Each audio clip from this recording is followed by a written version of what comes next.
Everything I didn't want to do is what got me to where I'm at today. It's about what you're saying to yourself, but it also comes with work.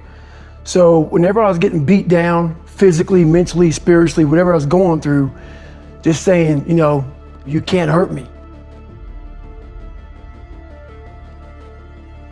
You want to improve? You want to get better? You start right here. And when do you start? You start right now. You initiate the action aggressively. You go here and now. The idea isn't going to execute itself. You have to do it, and you have to do it now. You got to stop thinking about it and stop dreaming about it. Just start doing it. Take that first step and make it happen.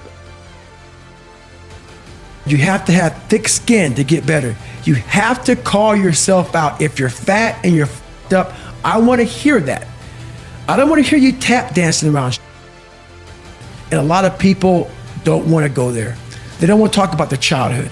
They don't want to talk about their past. They want to get to the root of the problems, and then they go, why am I not getting better? Because there's a lot of shit in there you haven't dealt with, brother. Why am I not achieving more? Why don't I have drive anymore? Where's it all at? If you don't develop a routine of suffering, and suffering is not like go out and kill yourself every day, it's being uncomfortable. That keeps you hungry every day. I'm gonna go challenge myself for 30 days or for 2 weeks or run this one marathon. And it ends, I did one marathon. That's why it leaves you. It leaves you because you haven't set up the next obstacle. Obstacles is how you grow. You must continue to have friction. Friction is where growth is at. With no friction, there's no growth. I want you to realize that this world, life, is one big head game. You're not ashamed of who the f you are. You're not ashamed of what life made you, what you helped life make you. All that shit, all that bad shit that's now in this big pot that's stirring, you're no longer ashamed of it. We're all f***ed up. Stop judging yourself against other f***ed up people who have hidden it better than you. Once you learn to play the head game, it's no longer a game anymore at all. You can start living your life. Learning how to utilize your own thoughts to trigger productive action is one of the biggest competitive advantages you could ever develop in life. You have to learn to become aware of the two voices that you have and everybody has in their head. One is the bitch voice. That's the voice that talks you out of all the things that you should do. And then you have the boss voice. Like the boss voice is the voice that says, hey, motherfucker, why don't you get your fat ass up off the couch and go for a walk? It knows what you should do, and it tells you what you should do. Your bitch voice says to you, oh man, you've had a long day. You worked really hard today. You could take today off and pick it back up tomorrow, dude, and you'll be good.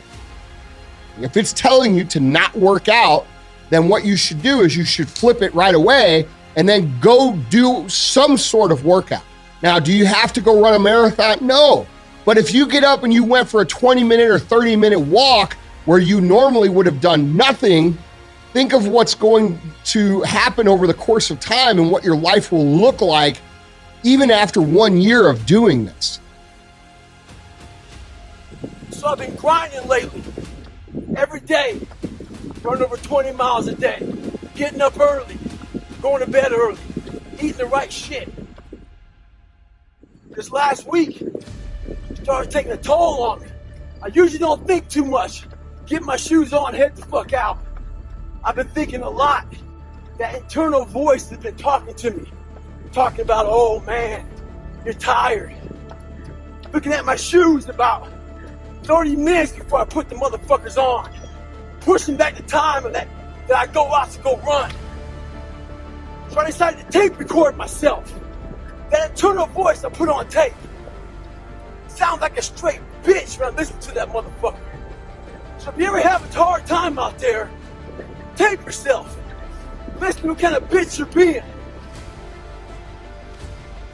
If you want to be great, you want to be the best ever at what you do, you're going to be misunderstood by everybody because you're going to be so obsessed and so driven to get there. That's what it takes. It takes every second of your life. Anybody says balance?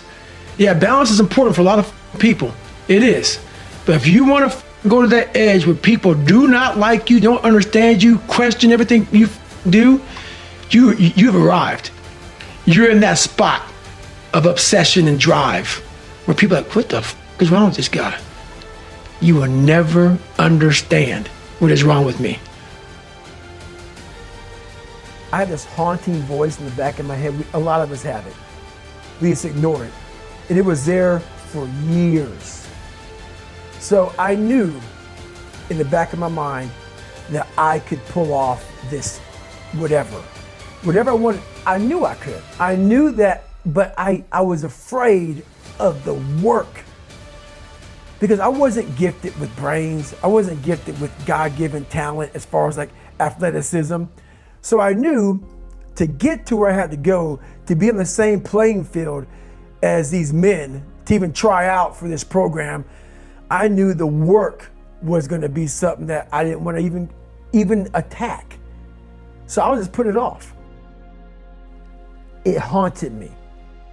The voice in my head said, you know what, man, you're going to die never even trying to reach your full potential. And how's that going to feel? So my big thing is when I live my life, I want to make sure that when I'm dead and gone, that I wring that wash rag out, and that wash rag is my soul. And I also believe that we're going to end up one day meeting a maker if you believe in one. And I believe that maker knows everything about you. And I believe that God has a chart. And one of my biggest fears in life was to see that chart and not have every block checked off. You know, I want to make sure that I'm constantly pursuing whatever it is I'm pursuing just to be the best I can, just constantly grinding myself into a fine powder.